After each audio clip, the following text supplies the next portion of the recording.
রাজ্যে রাজনৈতিক পালাবদলের পর প্রথম পূর্ণাঙ্গ বাজেট পেশ করল বিজেপি সরকার।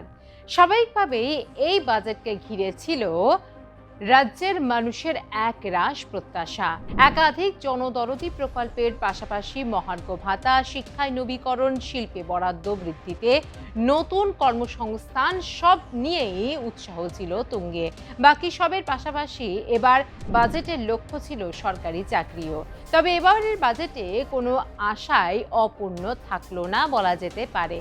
প্রত্যাশা পূরণ করল রাজ্য সরকার। বিধানসভায় একের পর এক জনমুখী ঘোষণা করলেন অর্থমন্ত্রী স্বপন দাশগুপ্ত।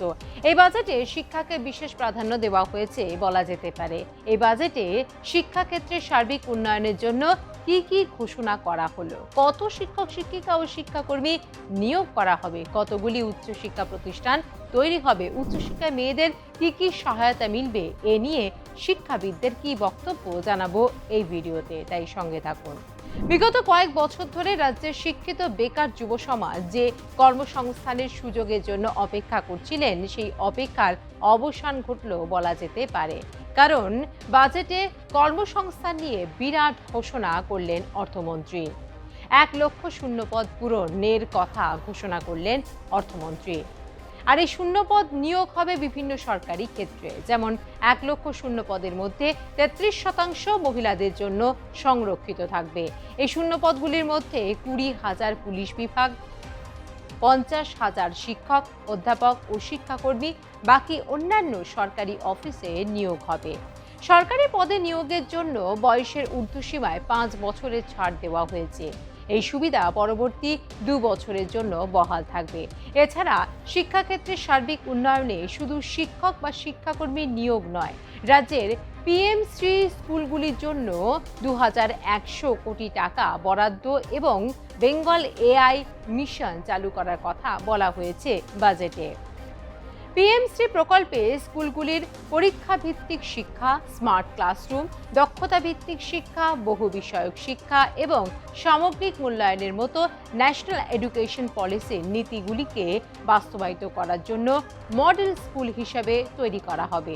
এছাড়া শিক্ষার্থীদের হাতে কলমে শিক্ষার মাধ্যমে সৃজনশীলতা এবং বৈজ্ঞানিক চিন্তাকে উৎসাহিত করার জন্য 1000টি স্কুলে অটল টিঙ্কারিং ল্যাব তৈরি করা হবে, যার জন্য বরাদ্দ অর্থ 200 কোটি টাকা। সংস্কৃত কলেজ ও বিশ্ববিদ্যালয়ের উন্নয়ন এবং সংস্কৃত ভাষা প্রসারের জন্য 50 কোটি টাকা বরাদ্দের প্রস্তাব দেওয়া হয়েছে। এর পাশাপাশি এই রাজ্যে নবোদয় বিদ্যালয় স্থাপনের উপর জোর দেওয়া হবে। এর জন্য দক্ষিণ 24 পরগনা, মালদা, ঝাড়গ্রাম এবং পূর্ব বর্ধমানে 4টি জায়গায় জমি দেওয়ার জন্য চিহ্নিত করা হয়েছে। ছাত্রছাত্রীদের শিক্ষার অগ্রগতির জন্য একদিকে যেমন সরকারি ও সরকার পোষিত স্কুলের ছাত্রছাত্রীদের জন্য স্কলারশিপ ঘোষণা করা হয়েছে এই বাজেটে, অন্যদিকে তেমনি কলেজে পাঠরত অবিবাহিত ছাত্রীদের জন্য বড় ঘোষণা করেছে সরকার। কি রে, তোর বেশ র্যাশ হয়েছে দেখছি। হ্যাঁ রে, কি করবো বলতো, র্যাশগুলো কিছুতেই কমছে না। অনেক কিছু ইউজ করলাম তবুও কমছে না। আমার মনে হয় তোকে কোনো একজন ভালো ডার্মাটোলজিস্টের কাছে দেখানো উচিত। তুই ঠিক বলেছিস, কিন্তু কোনো ভালো ডার্মাটোলজিস্ট থাকলে একটু সাজেস্ট কর না প্লিজ। এই তোর তো একবার র্যাশ হয়েছিল না? তুই কোথায় দেখিয়েছিলিস? তুই একবার গৌরীদেবী হসপিটালসে দেখাতে পারিস। ওখানে ভালো এক্সপিরিয়েন্স ডার্মাটোলজিস্ট আছে। আমারও সেম প্রবলেম হয়েছিল। এখন ওখানে ট্রিটমেন্ট নিয়ে আমি এখন ঠিক আছি।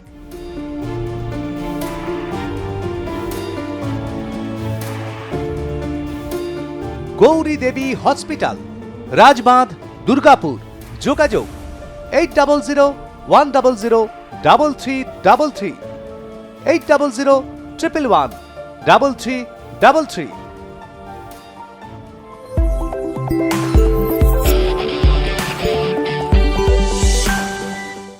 এককালীন তারা পেতে চলেছেন 50,000 টাকা করেও। এছাড়া উচ্চশিক্ষায় জোর দিতে নতুন শিক্ষা প্রতিষ্ঠান তৈরির কথাও ঘোষণা করলেন অর্থমন্ত্রী, যথা ঝাড়গ্রামে একটি আদিবাসী বিশ্ববিদ্যালয়, ঝাড়গ্রাম ও বাঁকুড়াতে একটি করে কেন্দ্রীয় বিশ্ববিদ্যালয় এবং উত্তরবঙ্গে একটি আইআইটি ও আইআইএম স্থাপনের প্রস্তাব দেওয়া হয়েছে এই বাজেটে। এছাড়া কাঁথি, কালিয়াচক, জঙ্গিপুর, সাগর, তুফানগঞ্জ ও ফলতায় মহিলা বিশ্ববিদ্যালয় তৈরির প্রস্তাবও দেন অর্থমন্ত্রী। সকল স্কুল কলেজে বিশ্ববিদ্যালয়ে স্যানিটারি ভেন্ডিং মেশিন বসানো হবে। এর পাশাপাশি প্যারাটিচারদের মাসিক সাম্মানিক 5,000 টাকা বৃদ্ধি পাচ্ছে। তেমনি প্রাক প্রাথমিক বিদ্যালয়ে পড়ুয়াদের মিড ডে মিল বাবদ মাথাপিছু দৈনিক 6 টাকা 78 পয়সা থেকে বাড়িয়ে 10 টাকা করার কথা ঘোষণা করেন অর্থমন্ত্রী। এর সঙ্গে স্কুলের মিড ডে মিল রাঁধুনিদের সাম্মানিক 1,000 টাকার বৃদ্ধির কথাও বলা হয়। অর্থাৎ শুভেন্দু অধিকারী নেতৃত্বাধীন সরকারের প্রথম পূর্ণাঙ্গ বাজেটে শিক্ষা ও কর্মসংস্থানের জন্য এক গুচ্ছ বড় ঘোষণা করা হয়েছে। এ নিয়ে কি বক্তব্য শিক্ষাবিদদের? আমরা কথা বলেছিলাম কয়েকজন শিক্ষাবিদের সঙ্গে, তারা কি বললেন শুনবো। আসলে আমাদের রাজ্যটা তো মোটামুটি একটা জঙ্গল রাজ্যে পরিণত হয়েছিল, মানে একেবারে একটা ধ্বংসস্তূপ। তো সেই ধ্বংসস্তূপের উপরে দাঁড়িয়ে একটা মানে সংসদীয় রাজনীতিতে আমাদের স্বপন দাশগুপ্ত, তিনি অত্যন্ত জ্ঞানীগুণী একজন মানুষ, আমি জানি। দক্ষতার সাথে উনি বাজেটে যে শিক্ষা ক্ষেত্রে যে অংশটা করেছেন, আমি পুরো বাজেটটা থরলি বলতে পারবো না এই মুহূর্তে। শিক্ষা ক্ষেত্রে যেহেতু আমি একজন শিক্ষাবিদ, আমি কিন্তু ওনার শিক্ষা ক্ষেত্রে যে বাজেটের যে ইয়েটা দেখতে পাচ্ছি, অ্যাপ্রোচটা, সেটা প্রশংসনীয়, ডেফিনেটলি প্রশংসনীয়। প্রথমত 1 নম্বর পয়েন্ট হচ্ছে স্কুলগুলো বর্তমানে মানে আমাদের সরকার পোষিত স্কুলগুলোর অবস্থা কিন্তু একেবারে করুণ। মানে যেখানে আমরা হিন্দু স্কুল, হেয়ার স্কুল নিয়ে একদিন গর্ব করতাম, সেখানে দেখা যাচ্ছে সেখানে পরিকাঠামো ক্রমশ খারাপ হয়ে যাচ্ছে, শিক্ষক নিয়োগ নেই, একবারে চূড়ান্ত খারাপ। এবং তার ফলে দেখা যায় মধ্যবিত্ত বাড়ির ছেলেমেয়েরাও কষ্ট টষ্ট করেও তার বাবা মারা ইংলিশ মিডিয়াম প্রাইভেট স্কুলে ছেলেমেয়েদের পড়াতে নিয়ে যাচ্ছে। এই জায়গাটাকে কিন্তু ব্রেক করার জন্য সরকারের যে পদক্ষেপটা নেওয়া হয়েছে, যে পরিকাঠামোর উন্নয়ন স্কুলের ক্ষেত্রে করা উচিত, আমি সেটাকে সাধুবাদ দেবো ডেফিনেটলি। আমি নিজে মাল্টিপারপাস গভর্নমেন্ট গার্লস স্কুলে পড়েছি। যখন আমি পড়েছি তার পরিকাঠামো এত চমৎকার ছিল, এবং কলকাতার সমস্ত নামি দামি বড় বড় লোকজনদের ছেলেমেয়েরা মানে পড়তো, মেয়েরা আর কি।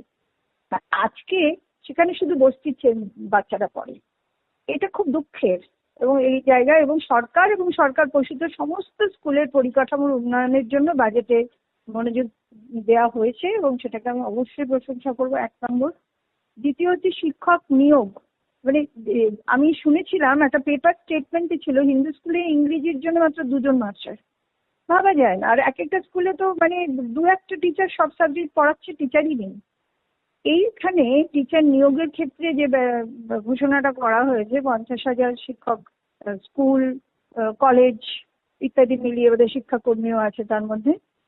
অবশ্যই এটা ডেফিনেটলি, এটা যদি ওনারা করতে পারেন তাহলে শিক্ষাক্ষেত্রে ডেফিনেটলি উন্নতি হবে। পরিকাঠামোর উন্নয়ন, শিক্ষক নিয়োগ, এই দুটো যদি সুন্দরভাবে চলতে থাকে, অনেক ছেলেমেয়ে আবার ফিরে যাবে কিন্তু এই সরকার এবং সরকারের পোষিত স্কুলগুলোতে পড়তে যাবে, কারণ সেখানে অনেক কম পয়সায় পড়া যাবে, শিক্ষাটাও পাওয়া যাবে। আচ্ছা, এছাড়া তুমি একটা বললে যে মেয়েদের পড়াশোনার জন্য অনেকগুলো মহিলা বিশ্ববিদ্যালয়, মোটামুটি ওই আদিবাসী অধ্যুষিত অঞ্চলগুলো, কাঁথি, কালিয়াচক, ফলতা। হ্যাঁ হ্যাঁ, তা মহিলা বিশ্ববিদ্যালয়গুলো হতে পারে, হলে ভালোই হবে, মেয়েরা পড়বে। তবে বিশ্ববিদ্যালয়ের ক্ষেত্রে না এটা একটা মুক্ত চিন্তার জায়গা। এই ক্ষেত্রে কিন্তু মানে প্রথম থেকে একদম মানে ধরো যখন থেকে প্রথম first modern university, Calcutta university, British এম্পায়ারের মধ্যে, সেখানে কিন্তু ছেলে মেয়ে আলাদা করে বিশ্ববিদ্যালয় করা হতো না। একটা বিশ্ববিদ্যালয়ে সবাই মেরিট অনুযায়ী পড়তো। তো কিন্তু এখন অনেকেই দেখা যাচ্ছে মহিলা বিশ্ববিদ্যালয় একটা অলরেডি একটা আছে, আরো যদি করা যায় এবং তাতে যদি আদিবাসী মেয়েরা পড়ার সুযোগ পায়, খারাপ কিছু হবে না, ভালোই হবে। সেটা চালাতে পারলেই সরকার, সেটাকে আমি প্রশংসাই করবো। কিন্তু একটা জিনিস হচ্ছে 33% বোধহয় মেয়েদের জন্য রিজার্ভেশন করা হয়েছে। সেটা চাকরির ক্ষেত্রে, ভর্তির ক্ষেত্রে, দুটো ক্ষেত্রে কি? চাকরির ক্ষেত্রে 33%, আর ভর্তির ক্ষেত্রে নয় তো? ভর্তির ক্ষেত্রে কিছু উল্লেখ করা নেই। চাকরির ক্ষেত্রে, হ্যাঁ, চাকরির ক্ষেত্রে 33%। এটাতে মেয়েরা সুবিধে পাবে, সেটা ঠিকই। আমি মেয়ে হিসেবে তো এর বিরোধিতা করাটা তো ঠিক হবে না। তবে একটা কথা হচ্ছে, ঘটনা হচ্ছে এমনিতেই মানে চাকরির ক্ষেত্রে অনেক রিজার্ভেশন রয়েছে, যেমন ধরো ওবিসি, হ্যাঁ, এসসি এসটি ওবিসি, এদের জন্য এখানেই প্রচুর রিজার্ভেশন আছে। তার উপর আবার মহিলাদের রিজার্ভেশন, তাতে জেনারেল ক্যাটেগরির ছেলেরা, আমাদের বাড়ির ছেলেরা যারা পড়াশোনা খুব মেধাবী, তাদের পড়ার সুযোগটা একটু কমে যাবে না? এটা একটু চিন্তার বিষয় আর কি। এটা আমি মানে স্বপনবাবুর কাছেই প্রশ্নটা রাখছি আর কি, বলা যেতে পারে যে তাদের শিক্ষার ক্ষেত্রে তাদের ক্ষেত্রে সংকোচন হয়ে যাচ্ছে না, তো সেটা ভাবার দরকার। যেমন মেয়েরা তো হ্যাপি হবেই, কারণ তারা সেখানে অনেক নিচের নাম্বার নিয়েও 33% যেহেতু ভ্যাকেন্সি তাদের জন্য রেখে দেওয়া হচ্ছে, ভর্তি হবে, কিন্তু মেরিটোরিয়াস ছেলেরা সুযোগটা কম পেয়ে যাবে। এটা একটু হয়তো প্রাথমিক দিকে মেয়েদের জন্য সুবিধা দেওয়ার জন্য এই কথাগুলো ভেবেছেন, করেছেন, কিন্তু পরবর্তীকালে আবার হয়তো দেখা যাবে রেজাল্টটা যদি আবার একটু অন্যরকম আসে, নেগেটিভ আসে ছেলেদের দিক থেকে, তখন হয়তো আমার এটাকে ভাবার বিষয় এসে পড়বে আর কি। কিন্তু ওভারঅল বাজেটে শিক্ষা ক্ষেত্রে এই যে পদক্ষেপগুলো নেওয়া হলো নতুন সরকারের, এটা নিশ্চয়ই অবশ্যই একজন একাডেমিশিয়ান হিসেবে আমি প্রশংসা করব। বহু স্কুল আছে যা পরিকাঠামোগতভাবে খুব মানে খারাপ না, অবস্থা, পরীক্ষা সে শিক্ষক তো খুব নেই। খারাপ অবস্থা আগে থেকেই ছিল। স্কুল বন্ধ হয়ে গিয়েছিল অনেকগুলো, 8,000 8,500-এর মতো স্কুল বন্ধ হয়ে গিয়েছিল। সেগুলোর যদি আবার খোলার ব্যবস্থা হয়, আসল কথা ছাত্রদের ফিরিয়ে আনা, এই ছাত্রদের মনের মধ্যে এই বিশ্বাসটা জন্মে দেওয়া যে পড়াশোনা করে কিছু হবে, হয়তো পরে চাকরি পাওয়া যাবে বা যাই হোক।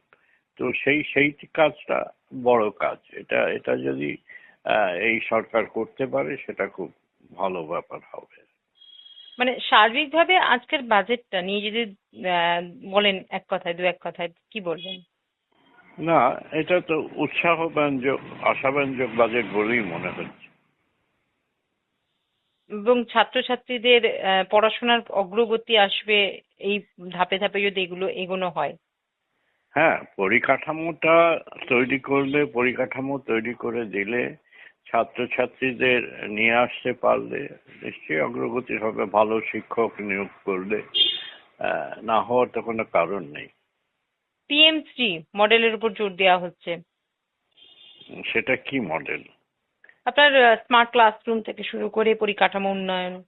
হ্যাঁ হ্যাঁ, সেগুলো তো দরকার। আধুনিক যুগের মতো হতে হলে পৃথিবীর অন্যান্য দেশ যেখানে এগিয়ে গেছে শিক্ষার ক্ষেত্রে, পরিকাঠামোর ক্ষেত্রে, সেখানে আমাদেরও পৌঁছতে হবে।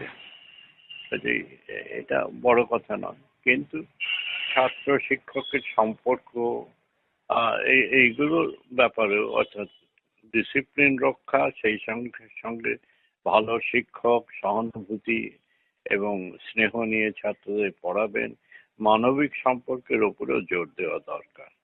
এর মধ্যে শিক্ষক নিগ্রহের ঘটনা দুটো একটা দেখা গেছে, শিক্ষকদের দিকে ডিমও ছোড়া হয়েছে আমি শুনেছি। ফলে ছাত্রদের এবং শিক্ষকদের সম্পর্কের ব্যাপারটাও জোর দেওয়া দরকার। এতদিন পরিকাঠামো ও শিক্ষক অভাবে ধুঁকছিল রাজ্যের একাধিক স্কুলে শিক্ষক অভাবে পড়ুয়া ঠেকেছে তলানিতে। বন্ধের মুখে বহু সরকারি ও সরকারি সাহায্যপ্রাপ্ত স্কুল। সরকারি নিয়োগ প্রক্রিয়া থমকে থাকায় হতাশায় ভুগছিল যুব সমাজ। দীর্ঘদিন ধরে ঝুলে থাকা সরকারি নিয়োগের ক্ষেত্রে গতি আনতে এক অভিনব দিশা দেখানো হয়েছে এই বাজেটে। এই বাজেটের মাধ্যমে সরকার বুঝিয়ে দিতে চেয়েছে যে কাজের সুযোগ তৈরি করাই হবে তাদের প্রথম ও প্রধান লক্ষ্য। জনমুখী এই বাজেট রাজ্যের প্রশাসনিক কাজে গতি আনবে বলে মত শিক্ষক মহলের এক অংশের।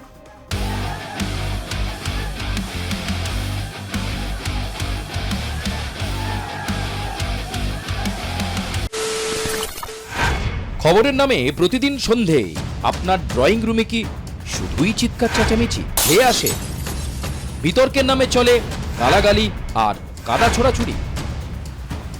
এবার সময় পরিবর্তনের, কারণ আমরা কান ফাটানো চিৎকারে বিশ্বাস করি না। আমরা বিশ্বাস করি খবরের সত্যতায়। আমরা কোনো পক্ষের হয়ে গলা ফাটাই না, আমরা সাধারণ মানুষের হয়ে প্রশ্ন করি। চিৎকার নয়, শুধু খবর হবে যেখানে বিতর্ক আছে কিন্তু কুৎসিত ঝগড়া নেই। সঠিক তথ্য, বিশ্বস্ত খবর। নজর রাখুন আর প্লাস নিউজে।